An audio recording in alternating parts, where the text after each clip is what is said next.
Greetings. My name is Calamaio, and I've been asked to do the message at the Connexion this week. And I decided to expand an illustration that Mark Reyes, who is the pastor of the Connexion, used in a message that he did a couple of weeks ago. He was talking about the passage where Jacob wrestled with God. So let me read that passage first. This is right before Jacob was to meet with his brother Esau, and he was in great fear about that meeting because of previous events. That night Jacob got up, took his 2 wives, his 2 maidservants, and his 11 sons, and crossed the ford of the Jabbok. So Jacob was left alone, and a man wrestled with him until daybreak. When the man saw that he could not overpower Jacob, he touched the socket of Jacob's hip, so that his hip was wrenched as he wrestled with the man. Then the man said, "Let me go, for it is daybreak." But Jacob replied, "I will not let you go unless you bless me." The man asked him, "Well, what is your name?" "Jacob," he answered. Well, then the man said, "Your name will no longer be Jacob, but Israel, because you have struggled with God." That's why we say he wrestled with God, "and with men, and have overcome." And then he blessed him there. And while this is a bit of a strange account as far as the dynamic that was going on there, Mark made the observation that when you wrestle with someone, you've got to get in close. You don't wrestle them from a distance. You got to be right in there with them. And then he used the example of his grandfather, that when he's a little boy, he used to wrestle his grandfather. And he said he always knew going in that he wasn't going to win. But he also knew that his grandfather, even though he's going to overpower him, was not going to hurt him. There was no malicious intent. So in that wrestling contest, there was always security going into it. That really struck a chord with me, and I decided I wanted to explore this concept of us wrestling with God. So that's what we're going to do. The first question in my mind would be, okay, Jacob wrestled with God. Does God want us to wrestle with him? Well, if you had asked me that before I was a Christian, I would have just said that is a totally irrelevant question to me. I mean, it's not even on the radar. And here's one reason why. I was writing songs, and I want to read the lyrics to one of my songs, and just listen to how it goes. Fight for light. Fight for right. Fight for sight. Fight to stand. Fight for plan. Fight my own hand. I'll be doggone. Had to change that a little bit. Fight for strength. Fight to think. Fight the brink. Fight to be. Fight to see. Fight constantly. Then I changed a little bit. Fight for friend. Fight his sin. It's funny. I don't know why I would say sin, because I had no concept of it. Fight again and again and again and again and again and again. Well, then I have an instrumental break, and I come back to the lyrics and say, so I'm fighting for light. I'm fighting for right. I'm fighting for sight. I'm fighting to stand. I'm fighting for plan. I'm fighting my own hand. You get it. That's how I end the song. What did I name it? The name of the song is Life. I didn't say anything in my lyrics about life, but in my pre-Christian days, this is what life became for me. Wrestle with God. I was totally consumed with wrestling with the world, right and wrong, justice, injustice, and wrestling with myself and my own hypocrisy and how I opposed even my own self. I might have ideals, but I violated them to where my own hand was tearing my own self down. So wrestling with God had no relevance. And I couldn't even entertain the thought of wrestling with God or see that even as an option. Looking back on this, I was in a prison of complete darkness, and God in his power and his grace and his mercy broke through that darkness and entered into this young man's thought processes. Several events occurred that shook up that prison that I was in, to where I began to search outside myself and of this world system, and God came on my radar. But I'm going to gloss over that as far as how he worked with me. But each individual, God has his own way of breaking through. But the question would be, again, does God want us to wrestle with him? Well, let me read you this and then we'll see. Seek the Lord while he may be found. Call on him while he is near. Let the wicked forsake his way, and the evil man his thoughts. Let him turn to the Lord, and he will have mercy on him, and to our God, for he will freely pardon. For my thoughts are not your thoughts, neither are my ways your ways, declares the Lord. As the heavens are higher than the earth, so are my ways higher than your ways, and my thoughts than your thoughts. You know, I can't think of a gentler way for God to tell me, boy, you start coming after me, and you need to know from the very beginning, I don't think the way you think, I don't act the way you act, and I don't react the way you react. And if you're going to leave that wide road that leads to destruction and enter through the narrow gate and come on the King's Highway, you need to know that I'm going clockwise and you're going counterclockwise. And when these two conflict, only one's going to dominate. So you get on that highway and you can expect contention, you can expect contests. We are going to wrestle with him because we're going to be confronted on our thoughts and on our ways that they're not like his thoughts and like his ways. And his goal is to make us like him. So how does this wrestling then occur? Or what are the arenas, let's put it that way, of the wrestling that we will have with God? 3 ways I believe we wrestle with God. Intellectually, situationally, and behaviorally. Intellectually, or maybe say philosophically. Have you ever heard something like this? Well, if God is all loving and all powerful, why does he allow all this evil to happen in the world? Or like me, when I started looking into this, I said, what is sin? Is that a concept from God? Or is that just a religious word that religious people have made up to try to make me feel guilty about things and then get money out of me? That's an intellectual argument. Is sin a genuine concept from God, or is it just make-believe? But the Bible is filled with intellectual wrestlings with God. The words of the teacher, son of David, king in Jerusalem. Meaningless, meaningless. Vanity, vanity, says the teacher. Utterly meaningless. Everything is meaningless. What does a man gain from all his labor which he toils under the sun? Generations come and generations go, but the earth remains forever. The sun rises, the sun sets, and hurries back to where it rises again. The wind blows to the south and turns to the north. Round and round it goes, returning on its course. All streams flow into the sea, yet the sea is never full. To the place the streams come from, there they return again. All things are wearisome, more than one can say. Like, what's the point? That's an intellectual wrestling. That's Solomon. Jeremiah. You are always righteous, O Lord, when I bring a case before you. Yet I would speak with you about your justice. Why does the way of the wicked prosper? Why do all the faithless live at ease? You have planted them, and they have taken root. They grow and bear fruit. You're always on their lips, but far from their hearts.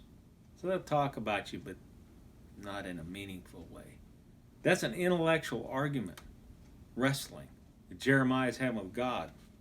Psalm 73, the psalmist. I envied the arrogant when I saw the prosperity of the wicked, for they have no struggles. Their bodies are healthy and strong. They are free from the burdens common to men. They are not plagued by human ills. Therefore pride is their necklace. They clothe themselves with violence. From their callous hearts comes iniquity. The evil conceits of their minds know no limits. They scoff and speak with malice. In their arrogance, they threaten oppression. Their mouths lay claim to heaven, and their tongues take possession of the earth. This is what the wicked are like, always carefree, and they increase in wealth. Why? Surely in vain I've kept my heart pure. In vain I've washed my hands in innocence. And he goes on with his complaint until he sees what their latter end will be. Another intellectual argument might be, why would a perfect God create imperfect beings? That sounds like a pretty good title for an article, which you can find on my website, freelygiven.com. It's basically, going back to Adam and Eve, they weren't created perfect, they were created in innocence. And the reason I can say they were not created perfect, because before Adam sinned and before Eve was deceived, the discussion that she had with Satan by way of the serpent, she misquoted and misunderstood God's command, and Adam didn't correct her. So they weren't perfect because she either misheard what the command was or misunderstood what Adam told her, if he told her, or he miscommunicated it. Something got messed up completely before the fall ever occurred and sin ever entered into our realm. So they were created in innocence, but they weren't created perfect. So why would a perfect God create imperfect beings? That's an intellectual struggle. There's other ways we will wrestle with God. I call it situational wrestling. In other words, things happen to us, and all of a sudden we are in a struggle with God. Job, my body is clothed with worms and scabs. My skin is broken and festering or running. He'd lost his possessions and he'd lost his children. He then was struck with boils from head to toe, and this was his condition. So here's part of what he says in this situation. If I have sinned, what have I done to you, O watcher of men? Why have you made me your target? Have I become a burden to you? Why do you not pardon my offenses and forgive my sins? For I will soon lie down in the dust. You will search for me, but I will be no more. A little later, I loathe my very life. Therefore I will give free rein to my complaint and speak out in the bitterness of my soul. I will say to God, do not condemn me, but tell me what charges you have against me. Does it please you to oppress me, to spurn the work of your hands, while you smile on the schemes of the wicked? You don't think Job's wrestling with God in his situation? As these friends keep talking to him, they provoke him even more. So a little later he says, all was well with me, but he shattered me. He seized me by the neck and crushed me. He made me his target. His archers surround me. Without pity, he pierces my kidneys and spills my gall out on the ground. Again and again he bursts upon me. He rushes at me like a warrior. That's what Job's saying about God in this situation. As his friends kept confronting him, he said, even today my complaint is bitter. His hand is heavy in spite of my groaning. So here I am groaning, and his hand keeps bearing down. If I only knew where to find him, if I could go to his dwelling, I would state my case before him and fill my mouth with arguments. I would find out what he would answer me and consider what he would say. Would he oppose me with his great power? No, he would not press charges against me. There an upright man could present his case before him, and I would be delivered forever from my judge. But if I go to the east, he's not there. If I go to the west, I don't find him. When he is at work in the north, I don't see him. And when he turns to the south, I catch no glimpse of him. I can't find him to confront him. He's nowhere around. And yet he's set me as his target. That's a situational wrestling with God. Paul, in the New Testament, talking to the Corinthians, making a case for why he should be listened to. And he says, to keep me from becoming conceited because of these surpassing great revelations. He just told them a bunch of things that had happened, that God had done. There was given me a thorn in my flesh, a messenger of Satan to torment me. Now, he's inspired by the Holy Spirit, so this had to be a great affliction. 3 times I pleaded with the Lord to take it away from me. But he said to me, my grace is sufficient for you, for my power is made perfect in weakness. Therefore I will boast all the more gladly about my weaknesses, so that Christ's power may rest on me. And when it says 3 times he petitioned the Lord, I don't think it was just 3 little prayers. It was where he besought God on 3 different occasions to take this thorn away from him. God finally answered him and let him know that the reason for that thorn in the flesh, Paul, is because I've shown you so much, you're going to get conceited thinking you're somebody, and I'm not going to be able to use you. So this is sent to buffet you, to humble you, so that I can use you. And Paul says, okay, I will actually happily take this on. That's a situational wrestling that Paul had with God. But then there's also behavioral wrestlings. Here's what I mean by that. When we call on the Lord, we become his child. Well, if any of you have children, you know what I'm going to say. They don't always obey. And it starts early on. The terrible twos, they learn the word no. Well, we're not any different. The writer of Hebrews was talking to his audience about laying aside every encumbrance and the sin which so easily entangles us. So this sin problem is what he's addressing. And he says, you have not yet resisted to the point of shedding blood in your striving against sin. So we should be wrestling against our sin. But there's times that we decide, no, we're not going to wrestle against it. I'm actually going to justify it in my own mind or continue to do it because I want to. You have forgotten the exhortation which is addressed to you as sons. My son, do not regard lightly the discipline of the Lord, or faint when you are reproved by him. For those whom the Lord loves, he disciplines, and he scourges every one whom he welcomes as a son. That's an interesting dynamic.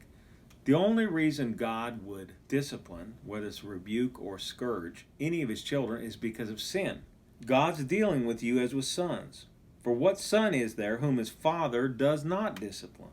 But if you are without discipline, of which all have become partakers, then you are illegitimate children and not sons. Furthermore, we had earthly fathers who disciplined us, and we respected them. How much rather shall we be subject to the Father of spirits and live? For they, our earthly fathers, they disciplined us for a short time, as seemed best to them, or according to their pleasure. In other words, maybe because it bothered them or made them look bad, they would discipline us. But he says God isn't that way. He disciplines us for our good, that we might share in his holiness. Here's what I want to get to. Remember Jacob wrestling with God and his leg got knocked out of socket? Therefore, strengthen the hands that are weak and the knees that are feeble. Make straight paths for your feet, in order that the limb which is lame may not be put out of joint, but rather be healed. I would call this a behavioral wrestling with God.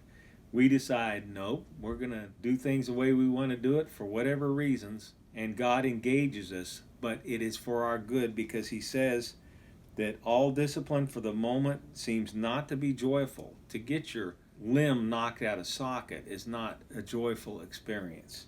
It's sorrowful. Yet those who have been so trained, afterwards it yields the peaceful fruit of righteousness. That's why when we decide we're going to go opposite of God's way, and he intervenes and says, nope, I'm not going to let you go down that path, we need to yield to whatever it is that he's teaching us and get that limb put back into joint and be healed. See, we will be healed from that contest. Also, we're not going to win that contest. This is an evidence of salvation. If you're sinning and nothing happens, that is an evidence that you're not his, you're illegitimate children, he said. But if you decide that you're going to be pursuing some sin path, God is going to discipline you if you are his, just like a father does with any child that he loves. The unsaved will get away with it. We don't. That's why he says if it's with great difficulty that the righteous are scarcely saved, what's going to happen to the godless man and the sinner? God's not going to let us just go off the way we want to go. So that's a behavioral wrestling that is part of the Christian experience. I remember one time there was a lady that heard this message about being disciplined by God, and she got alarmed because, gosh, my life's going so good and everything, and I don't know, maybe we aren't God's because there's not any troubles like that. And so she decided to start praying for God's discipline. I don't think that's a very good idea. I don't think you ought to do that because it'll come. If you're His, it'll come because we're going to get off track. Now, having said this about wrestling with God, I want to make one other comment. There is another one that we can wrestle with. This is just a little side note. Finally, brethren, be strong in the Lord and in the strength of His might.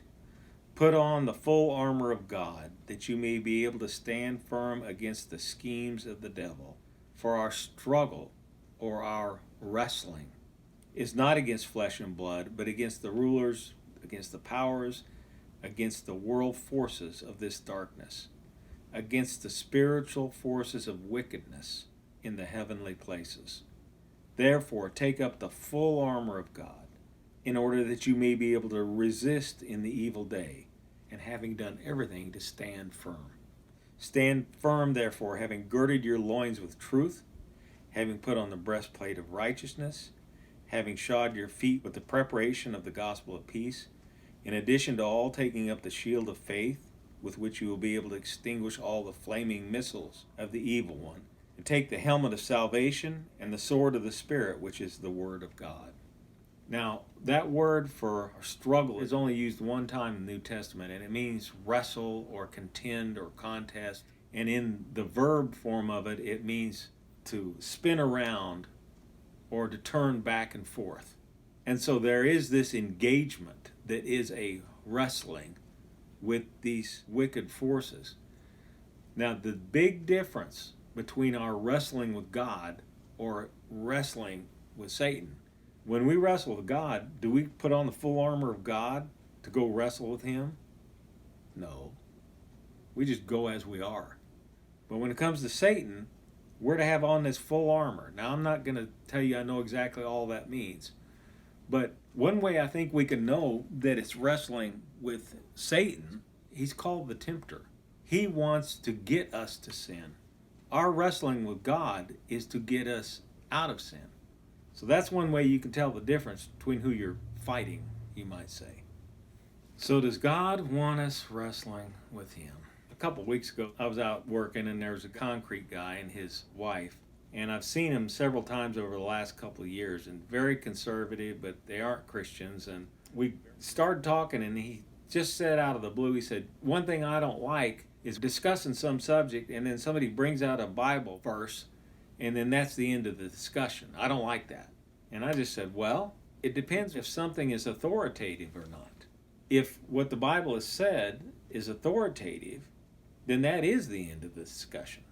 I said, however, God doesn't call us to, God said it, I believe it, and that settles it.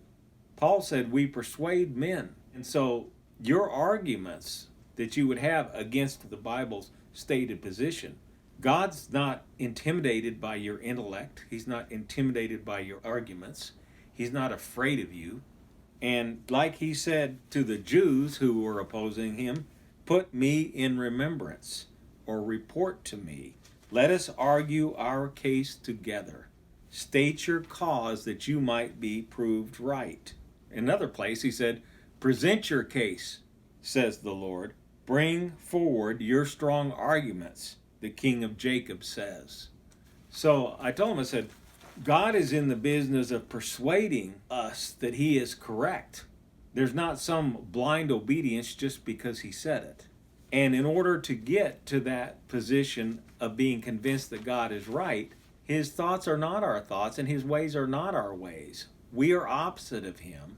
And there is going to be a struggle or a contention that's going to happen if we're going to align with Him. So in conclusion, does God want us to wrestle with Him? The answer, I am positive, is yes. We're going to wrestle with Him on intellectual things, on situational things. All you got to do is stay alive. And we're going to wrestle with Him over behavioral things. But here's the beautiful part. Let's come back to the illustration that Mark Reyes used. Just like him wrestling with his grandfather, Mark knew he wasn't going to win, but he also knew there was safety and security because his grandfather had no malicious intent. God says to you and to me, come into the ring and we're going to wrestle, but you're going to be okay. I've been a Christian since 1977. It is now 2022. I have wrestled with God over big things, and I've wrestled with Him over little things. And I can tell you, I don't regret any of the wrestling because of the safety and security of wrestling with one who's going to win every time. But he has no malicious intent towards me, and it's always going to have a good outcome. Being a Christian, there is nothing like this. There's nothing like this. And it's my great hope that you will realize this life is a war zone, and you're either going to wrestle with the world and wrestle with yourself in this dark prison, or you're going to start wrestling with God. What's the alternative? May God have mercy on us all. I want to thank you for listening. And like I always say, you listen to this material, you're going to learn great and mighty things that you do not know. And when you learn these great and mighty things, they always lead to life, and you will indeed live.